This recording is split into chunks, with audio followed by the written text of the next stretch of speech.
Radio city star कट्टा.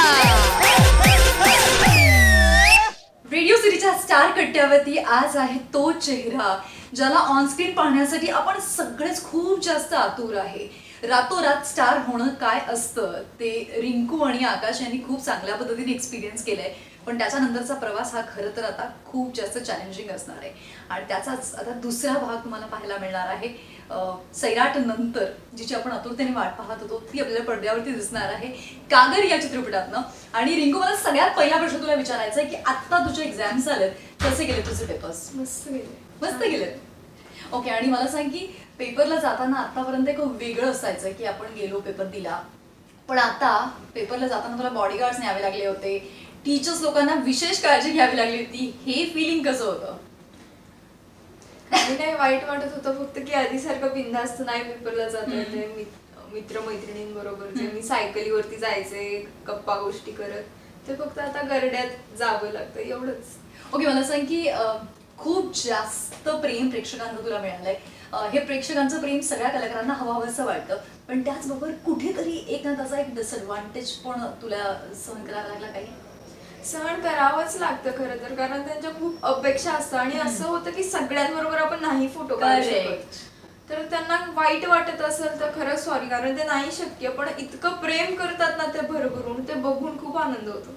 Wow. आणि तू तुझा सध्या जो काही बदल केलेला आहे, किती किलो वजन कमी केलंय?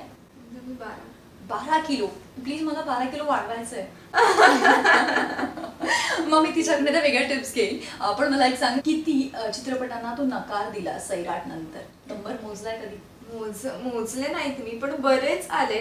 पण मला ते पात्र किंवा ती फिल्म सैराट टाईपच खूप सारे आले. हा आले, आणि मला ते पुन्हा नव्हतं करायचं. मला वेगळं किंवा छान काहीतरी करायचं होतं. मी कागरच्या माध्यमातून म्हटलं पुन्हा भेटूया सगळ्यांना. अमेझिंग. मला सांग की कागर बद्दल जेव्हा तुला मकरंदने विचारलं त्यानंतर तू अण्णांची ऍडवाइस घेतली, अण्णांचा सल्ला घेतला? हा, म्हणजे आम्ही सगळेच कोणतंही काम करताना एकमेकांना विचारतो, सांगतो. सोबत मम्मी पप्पा पण होते, त्यांना पण विचारलं, त्यांची मतं जाणून घेऊन आम्ही सगळं केलं. वा. असं काही आहे का की रिंकू जी आहे ती केवळ नॅशनल अवॉर्ड विनिंग दिग्दर्शकांसोबतच काम करणार आहे? नाही, म्हणजे तू तर अवॉर्डी आहेच. अजिबातच नाही. आता योगायोगात इतके छान दिग्दर्शक येत आहेत, तर नाही कोण म्हणणार काम करायला. अमेझिंग.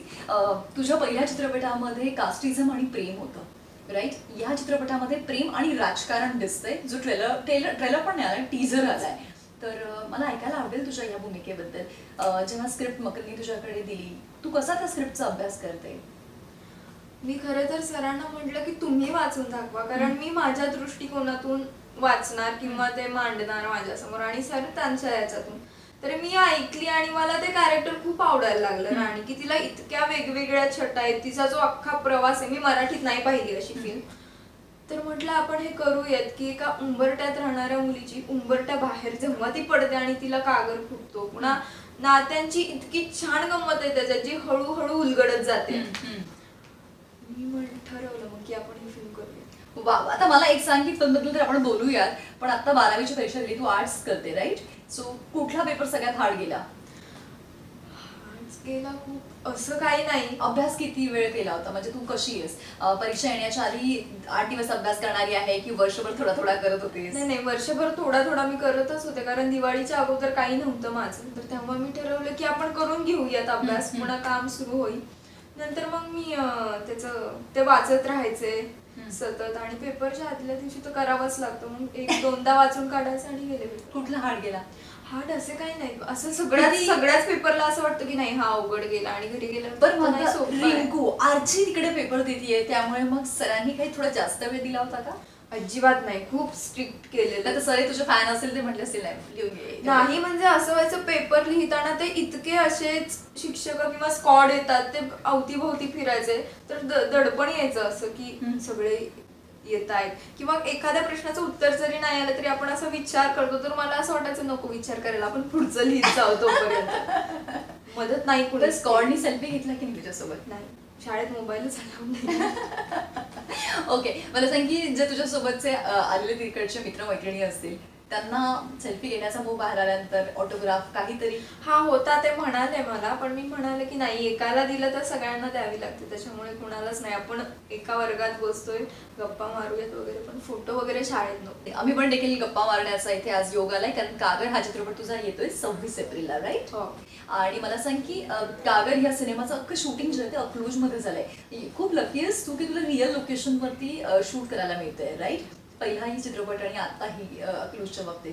कारण त्याचा बेस म्हणजे ती गोष्टच तशी होती आणि त्याचा परिसर असायला, आणि मला खूप छान वाटलं माझ्याच गावात मी शूट करते आणि घर जवळच असायचं. म्हणजे काय तुला व्हॅनिटी मध्ये जाण्याची गरज किंवा हॉटेलमध्ये राहण्याची गरज पडली नाही? हो, म्हणजे व्हॅनिटी लागायची मला, पण हॉटेलमध्ये पण मी जायचे, कारण माझी अख्खी टीम तिथे असायची, तर मला मजा यायची त्यांच्याबरोबर. कारण उद्या काय करणार आहे, अच्छा आपण उद्या हे करणार. मला एकटं नाही आवडत खूप राहायला, सो स्वीट. त्याच्यामुळे मी राहायची सगळ्यांबरोबर. वाव. आता मकरन सोबत काम करण्याचा एक्सपिरियन्स बाबतीत काय सांगशील? यु नो, अण्णांसोबत तू काम केलंय, मकरनची वेगळी स्टाईल आहे, दोघंही अवॉर्ड विनिंग डिरेक्टर्स आहेत.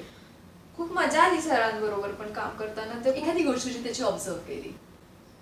की ते खूप छान पद्धतीने सांगतात की पुढच्याला करायला ते खूप सोपं होतं, आणि ते खूप मैत्रीपूर्ण आहेत, की आपण काही अडचण आली की मी विचारू शकते लगेच, सर हे काय आहे, आता नको, मग हे का, आणि ते कम्फर्ट बघतात पुढच्याचा आणि त्यानुसार ते शूट घेतात. तर खूप मजा आली, खूप शिकायला मिळालं. वाव. तुझी आणि आकाशची जोडी हायली अप्रिशिएट झालेली आहे, राईट? आणि आता तू आणि शुभंकर आम्हाला एकत्र दिसणार आहेत, सो त्या बाबतीत त्याच्यासोबतची जी केमिस्ट्री आहे काय सांगशील? शुभंकर बरोबर पण खूप मजा आली. पहिल्यांदा आमची ओळख नव्हती, त्यामुळे आम्ही शांत होतो, पण हळूहळू जशी ओळख झाली तसा तो फुलत गेला. तो खूप मस्तीखोर आहे, तो सतत लोकांना हसवत असतो, जोक्स करत असतो आणि काहीही करत असतो तो सेटवरती. तो एकही फोटो लोकांना व्यवस्थित देत नाही, खूप मजेशीर आहे. हो ना? ओके, मजेशीर गोष्टी तू सांगितल्यास, पण मला सांग की सैराट चित्रपटानंतर ऑलमोस्ट 3 वर्षाचा ब्रेक. हो हो, 3 वर्षाचा ब्रेक. यामध्ये मजेशीर गोष्टी असतील, काही चॅलेंजिंग असतील, काही वेळेस तुला थोडं टेन्शनही आलं असेल की आता पुढे आपलं कसं होणार, कारण की ब्लॉकबस्टर सगळेच रेकॉर्ड सगळीकडे मोडलेत, वर्ल्ड वाईड पिक्चरला अप्रिसिएशन मिळालं, सो केवढं मोठं दडपण आहे? दडपण मी नाही घेत खरं तर कुठल्या गोष्टीचं, पण 3 वर्षात असं खूप गोष्टी यायच्या आणि असं पण व्हायचं नाही का घरी काहीतरी करायला पाहिजे, नाही करत, पण असं व्हायचं की काहीतरी करण्यापेक्षा काहीतरी चांगलं करू. तर लोक काही म्हणतात की सैराट करून थांबली वगैरे, वजन, त्या दरम्यान मी वजनही कमी केलं. वजनाबाबतीत पण खूप क्रिटिसाइज केलं गेलं. मी वजनही कमी केलं आणि मला फिल्म करायच्यात, मला वर्षाला दिसायचंच आहे म्हणून मी नाही फिल्म करत. मला काहीतरी छान काम करायचं आणि छान विषय घेऊन समोर यायचंय, जो लोकांना आवडेल, म्हणून मी घेतलं 3 वर्षाचा. वाव. पण आता काम करताना तुझं एज्युकेशन पण कंटिन्यू करणार आहेस, तर त्याबद्दल मला सांग ना. शिक्षण तर खूपच महत्त्वाचं करणार आहेस, अजून काही? मी ग्रॅज्युएशन कम्प्लीट करणारच आहे आणि हो, फिल्म पण मला छान विषय मिळाले तर मी फिल्मच्या माध्यमातूनही भेटेल. आणि प्लीज शिक्षण खूप महत्त्वाचं आहे, ते नका सोडू, ते करा. अमेझिंग. बरं, आता एक गोष्ट मला सांग की तू आणि आकाश स्टील एकमेकांच्या कॉन्टॅक्टमध्ये आहात, तुम्ही भेटतात, बोलतात? हो, अगदी होतं. हो हो, सगळेच आहोत. त्याच्यानंतर तुमची परत कधी अशी भेटून पार्टी झाली, परत पुढच्या सिनेमासाठी? अगदी, आम्ही काल एकत्र जेवण पण केलं. हो, म्हणजे आम्ही सगळे भेटतो, आम्हाला वेळ मिळाला की येतो, भेटतो. अच्छा तू तिथे आहेस, तर जवळ आहे मी, म्हणून आम्ही असं आहेत कॉन्टॅक्ट मध्ये सगळे. लवली. तू आता जेव्हा चित्रपट केल्यानंतर तुला बऱ्याच वेगवेगळ्या ऑफर्स आल्या, बऱ्याच ठिकाणी तुला गेस्ट म्हणून पण बोलवलं जायचं. सो काही लोकांचं असंही म्हणणं होतं की अरे रिंकूंनी आता पूर्ण या गोष्टीचा फायदा घेतला, जितकं कमावून घेता येईल तेवढं ती कमावून घेतीये. तर या स्टेटमेंटबद्दल तुला काय म्हणायचं? हे बघा, आता मिळतंय तर सोडणार कोण? अगदी बरोबर आहे. मला येत होते, मी घेत होते, आणि मला त्या दरम्यान खूप वेळ होता, तर मला आवडायचं वेगवेगळ्या गावी जाऊन वेगवेगळ्या लोकांना भेटायला, त्यांची ते मतं जाणून घ्यायला आणि ते इतक्या छान पद्धतीने बोलायचं. माझं ते पण एक कारण होतं की मला सगळ्यांना भेटता येते, म्हणून मी घ्यायचे. आणि मला असं वाटतं की आली जी अपॉर्च्युनिटी आहे ती का सोडायची, राईट? हा, मी तुझ्या कामामुळेच तुझ्याकडे आली ना. काहीतरी करतोय ते कमवण्यासाठी पण करतोच आहे आपण, मिळतंय तर वाव. आणि आता दुसरी गोष्ट मला सांग की ग्लॅमर लुक बद्दल तुझ्या मध्ये चर्चा होत होती, तुझे काही फोटोज आले होते, सो त्या ग्लॅमर लुक बद्दल तू काय सांगशील? कारण की काही लोकांनी त्याच्यासाठी तुला अप्रिशिएट केलं, काही लोकांना ते धक्कादायक होतं की अरे रिंकू आम्हाला तशीच पाहिजे होती. हा, पण ते मला नाही पटत की काही लोक मला म्हणाले की बदलली, तर माझं म्हणणं आहे की काळानुसार बदला. मला जर एका भूमिकेसाठी ते करायचं असेल तर मला ते करायचंय. मी आयुष्यभर तर आर्ची म्हणून नाही राहू शकत आणि तुम्ही किती दिवस मला बघणार आहे. मला पण वेगवेगळं काहीतरी काम करायचंय. तर लोक जे म्हणतात मी नाही त्याच्याकडे एवढं लक्ष देत. मी पॉझिटिव्ह गोष्टींकडे खूप बघते आणि मला जे योग्य वाटतं आणि लोकांना आवडेल असं मला जे वाटतं ते मी करत राहते. ओके. आणि मला सांग की तू आता धडक हा चित्रपट पाहिला होतास? हो पाहिलं. तुला कसा वाटला? खूप कंपॅरिझन झालं. खरं तर तुम्हीच सांगा कसा वाटला. पण मला असं वाटतं कंपॅरिझन पहिलं प्रेम ते पहिलं प्रेम असतं ना, मग तसं पहिलं प्रेम सैराटच आहे. पण ज्यांनी त्यांनी आपापल्या ठिकाणी योग्य केलं आणि खूप आनंद होतो की हिंदीचे मराठीत आपण करतो. तर पहिली मराठी फिल्म आहे ज्याचं तुम्ही हिंदी पण तू जान्हवी कपूरला भेटून काही सांगितलं? नाही, तिला नाही भेटले. तिला काय सांगायची गरज आहे. ती लहानपणापासून इंडस्ट्री बघत आली आहे. ओके. पण ह्या इंडस्ट्रीला बघत असताना तू एक लेसन घेतला, तो कुठला या 3 वर्षामध्ये? म्हणजे अजून तुला खूप मोठा प्रवास गाठायचा आहे, पण तरी सुद्धा आपल्या प्रत्येक पावलापावलावरती काहीतरी शिकायला मिळतं आणि इंडस्ट्रीमध्ये राहताना तर बरेच अनुभव आपल्याला येत असतात. शिकवण म्हणण्यापेक्षा मी एवढं करते जिथं माझं काम आहे मी तिथे तेवढंच करते. इतर कामात मी ढवळाढवळ नाही करत आणि सगळ्याची खूप छान छान म्हणजे एकदम मैत्रीपूर्ण असतं वातावरण. तर कामापुरतं काम ठेवते आणि सेटच्या बाहेर आल्यावरती मग जी मजा आहे म्हणजे मित्र आहे ते सेटच्या बाहेर फक्त बघते. Wow, amazing. कागर या फिल्ममध्ये तुझं जे गाणं आहे ना, लागली आहे, ते माझ्याकडे आमच्या रेडिओ सिटीवरती पण प्ले होतं आणि ते लोकांना खूप जास्त आवडत आहे. आणि स्पेशली ते गायलंय साशा तिरुपतीने आणि हर्षवर्धन वावरी आहे, दोघांनी गायलेलं आहे. सो मला सांग की पहिल्या फिल्ममधल्या गाण्यांचा इम्पॅक्ट इतका मेजर होता की त्याला लोक विसरू शकत नाही. पुन्हा एकदा जेव्हा रिंकूला बघतात तेव्हा काय तू त्याला काहीच करू शकत नाही, कारण की तू तुझं पहिलं कलाकृतीच इतकी भारी केली आहे की त्याचा इम्पॅक्ट पुसणं म्हणजे तेवढ्या जबरदस्ती ताकदीचं तुला काहीतरी करायला पाहिजे. सो या फिल्मच्या गाण्यांबद्दल, त्याच्या शूटिंग बद्दल काय सांगशील? खूप कमाल गाणी आहे याच्यातली सुद्धा. 51 खूप वेगवेगळी गाणी आहेत. खूप छान शूट झाले. ते बघताना खूप मजा येते आणि संपलेलं कधी आहे ते कळत नाही.